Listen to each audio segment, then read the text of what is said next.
Now, 9 months ago, we did an interview up in Sheffield, and you told me you can't see Kell Brook ever returning to your gym.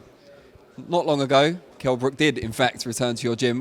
How did the reconciliation, if you like, come about? I think from that, when we had the interview, you usually get to that age. I mean, Kell's 33 now, I think 32 at the time, and I looked at the guy who was fighting, and I did expect Kell to put in a good enough performance to beat the guy and be confident with the move that he made. But also in the back of my mind, it was there to all go wrong as well. And maybe in a way, a good thing happened is that he won the fight, but he didn't look very good doing it.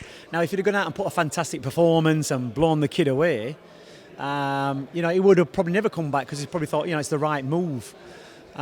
So when I was sat down doing the interview, I thought, looking at this guy, he's nothing sparkling. Kell should put in a good performance. He knows what he's doing. He'll win this fight and he'll move on to other things, have one more fight and finish. But obviously it didn't work that way. Boxing probably never does. So, he sat down and probably realised there were certain things not right with the last camp. And when you've trained somebody like Kell Brook for all these years, you know them back to front. You know when to push them, when to hold them back, when to say jump, when to say stop. And taking on any fighter, like John Fuchs did, it's not just about training. It's not about taking them on the pads or letting them do the sparring. You've got to know the person, inside out. And I know Kell Brook inside out. So he came back, he's training, he's got a date sometime in December, I think, I'll speak to Eddie, and we'll take it from there. But at the minute, he's in steady, training with Billy, doing his runs, breaking back into it. He's going to be out over a year, which really it shouldn't be that way. He's very inactive. Ideally, he had a good fight against Remchenko the March before he left me, before he boxed his last fight. And he really should have built from that. He was in a good place, he looked fantastic doing it.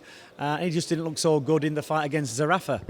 But, that's generally the case. You've got people around you advising you who know nothing about boxing, So those mistakes are made, and hopefully he's still got something in the tank. He's not had a lot of wear and tear.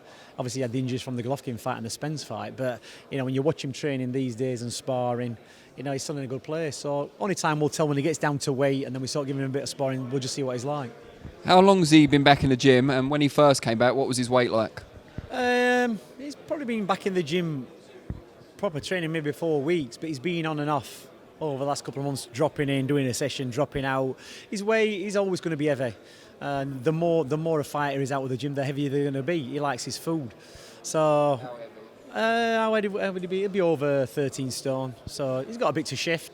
But, the one thing I'll say about Kell Brook, when he switches on to train, he can shift the weight. He can do it. He's a machine. And there's not many people in that gym that you can say that about. Kid Gallard obviously is.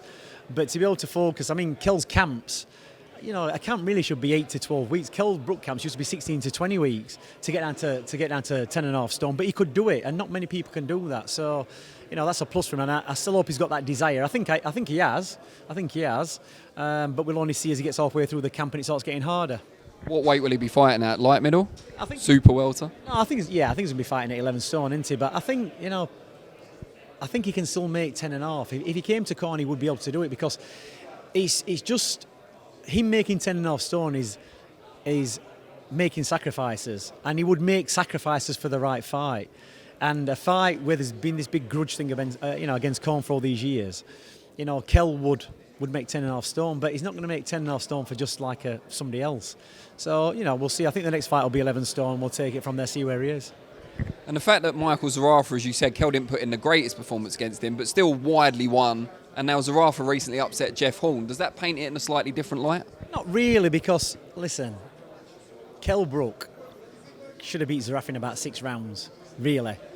And, if he'd have had a plan in place, by the looks of it, he went out and tried to blow him away in 1 or 2 rounds, which is not Kell's style anyway. Kell's, you look at most of Kell's stoppages, they happen between after 4 rounds.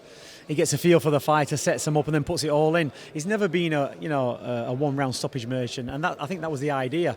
So if he'd have just bided his time a little bit, he would have got him probably out before 8 rounds. The guy was long, he was awkward, he rode shots well, and I can just remember watching that fight and just thinking the kid's just on the end of, Kell was overreaching with his backhand, just slightly, timing was off, but he never quite got the guy worked out. But he got through on pure heart, and and he took some big right hands off that guy, And when you think Zarafa dropping them right hands on, on Horn, he finished him. So you got to give Kell credit, but really Kell got himself through that fight, and I think he was frustrated afterwards because I think he realised that I think the big mistake in that fight is he came in 4 pounds lighter, and he should never come in 4 pounds light.